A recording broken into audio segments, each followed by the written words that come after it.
장애인 문화복지신문 제340호 제3면 기사입니다. 경기 성인 발달장애인 평생교육 지원 협약 한국장애인개발원 경기도 발달장애인지원센터 센터장 김민영 이하 경기발달센터와 구리시 발달장애인 평생교육센터 센터장 정은중은 13일 도내 성인 발달장애인을 위한 평생교육과 그 가족 지원 등을 위한 업무 협약을 체결했다. 이날 오후 경기도 장애인복지종합지원센터에서 진행된 협약식에는 양 기관 대표 및 관계자가 참석한 가운데 도내 발달장애인의 현황에 대해 공유하고 서비스 지원 방안에 대해 의견을 나누었다. 이번 협약으로 양 기관은 향후 발달장애인 및 가족에 대한 상담 지원 복지자원 정보 제공 평생교육 지원 연계 개인별 지원 계획 수립 및 권익공호 지원 연계 중장년 발달장애인을 위한 홍보 및 다각적 지원 기타 양 기관의 전문성을 활용한 직원교육 등을 위해 협력해 나갈 예정이다. 이번 협약은 경기도가 지난해부터 2023년까지 구리시, 시흥시, 의정부시 등 도내 3개 지자체에서 추진하는 경기도형 발달장애인 평생교육지원센터 시범사업 일환으로 진행했다. 경기발달센터 김민영 센터장은 이번 협약으로 성인 발달장애인과 중고령 발달장애인에게 필요한 전문적인 교육 등을 지원할 수 있게 돼 기쁘다며 향후 발달장애인의 개인별 지원 계획을 수립할 때 양 기관이 협업하여 발달장애인이 지역사회에서 살아가는 데 도움이 될 수 있도록 노력하겠다고 전했다. 한편 지난해 말 기준 경기도 내 발달장애인 수는 우리나라 전체 발달장애인의 21.9%인 56,450명에 달한다. 이 중 만 18세 이상 성인 발달장애인은 4,247명으로 경기도 내 발달장애인 인구의 75%에 해당한다. 경기도 교육청 2020두 경기장애 학생 이페스티벌 개최 경기도 교육청 교육감 이재정은 17일 장애 학생 정보화 능력 신장과 건전한 여가 활동을 위해 2020두 경기장애 학생 이페스티벌을 개최한다. 이 행사는 장애 학생이 가진 정보통신기술, IT, 기기 활용 능력 등을 향상해 정보 격차를 해소하고 사회의 장애 인식을 개선하고자 2016년부터 매년 실시하고 있다. 이번 행사는 정보경진대회와 e스포츠대회로 나눠 온라인으로 진행하며 참가자는 소속 학교에서 참가한다. 정보경진대회는 아래 한글, 파워포인트, 인터넷 검색 등 10종목에 55명이 참가하고 e스포츠대회는 키넥트, 스포츠 육상, 오델로 등 6종목에 58명이 참가한다. 특히 e스포츠 대회는 같은 반 장애 학생과 비장애 학생이 한 팀을 이루어 참여해 통합교육을 실천한다. 도교육청 김선혜 특수교육과장은 이번 행사를 통해 장애 학생과 비장애 학생이 함께 어우러지는 계기가 되길 바란다면서 참여하는 모든 학생이 승부를 떠나 대회를 통해 도전하고 게임을 즐기면서 행복한 추억을 만드는 시간이 되길 바란다고 말했다. 한편 이번 대회 결과 종목별 우승팀은 9월에 열릴 2022 전국 장애 학생 이페스티벌 본선에 경기도 대표로 참가할 예정이다. 발달장애인 분향소 찾은 김동연 경기도지사 당선인 가슴이 먹먹. 경기도가 같이 한다는 것 꼭 보여드릴 것. 김동연 경기도지사 당선인이 발달장애인 가족의 극단적 선택 등 비극적인 일이 되풀이되지 않도록 발달장애인과 그 가족에 대한 대책을 마련하겠다고 약속했다. 김동연 당선인은 15일 오후 수원역 지하 1층에 마련된 발달중증장애인 참사 경기도 분향소를 찾아 헌화와 묵념을 한 뒤 발달장애인 가족들과 만났다. 이 자리에서 김 당선인은 가슴이 먹먹하다. 경기도 내 발달장애인이 거의 6만 명인데 이들에 대한 여러 가지 대책들에 대해서 다른 어떤 것보다도 더 꼼꼼하게 챙겨보겠다라며 혼자가 아니고 경기도에서부터 같이 한다는 것을 꼭 보여드릴 수 있도록 최대한 노력하겠다고 말했다. 조문을 마친 김 당선인은 전국장애인 부모연대 경기지부 회원들과 간담회를 가졌다. 김 당선인은 사람이 사는 세상 만들겠다고 여러 차례 말씀을 드렸다라며 우리 사회의 소외된 이웃과 사회적 약자들에 대해 보다 많은 관심을 갖고 상생과 포용의 공동체를 만드는 것이 경기도가 해야 할 중요한 일 중에 하나라고 생각한다고 밝혔다. 그러면서 최근에 발달장애인 가족분들께 이렇게 비극적인 일이 생기고 있는데 당사자나 가족 간의 문제로만 치부해서는 안 된다. 발달장애인 분들은 사회적 타살이라고까지 얘기하고 계신다라며 장애인을 고용하는 사회적 벤처기업과 같이 일해본 경험이 있어 이 부분에 대한 이해도가 있다.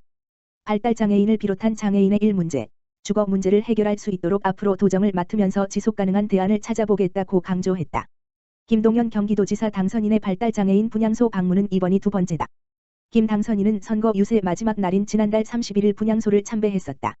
한편 발달중증장애인 참사 경기도 분향소는 최근 발달장애인 가족의 극단적 선택이 잇따르자 전국장애인 부모연대 경기지부와 경기장애인차별철폐연대가 마련했다. 앞서 지난 3월 수원에서는 생활고에 시달리던 어머니가 발달장애가 있는 8세 아들을 살해하는 사건이 발생했으며 같은 달 시흥에서도 암투병 중인 어머니가 20대 발달장애 딸을 살해한 후 극단적 선택을 시도했다. 또 지난 3일 안산에서는 20대 발달장애인 형제를 돌보던 60대 아버지가 극단적 선택을 했다. 경기도 도민카드 활용 공공시설 8곳 52곳으로 확대 추진. 경기지역 공공시설 입장 할인 자격을 간편하게 확인해주는 도민카드 적용시설이 다음 달 중 기존 8곳에서 52곳으로 대폭 확대될 예정이다. 도민카드는 마이데이터를 활용한 맞춤형 정보 서비스 경기똑띠 앱에서 사용 가능하다. 경기도는 도민카드 이용 확대를 위한 운영기관 간담회를 17일 경기 R&TV센터에서 개최한다고 16일 밝혔다. 간담회에는 경기평택항만공사, 광명도시공사, 한국만화영상진흥원 등 20여 개 기관이 참여할 예정이다.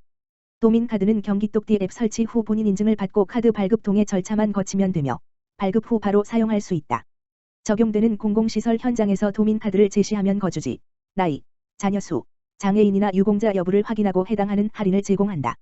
5분이면 경기똑띠를 설치하고 도민카드를 발급받을 수 있어 할인 대상인데도 할인을 받지 못하는 사례와 증빙서류 등을 소지해야 하는 이용자 불편을 크게 줄일 수 있다.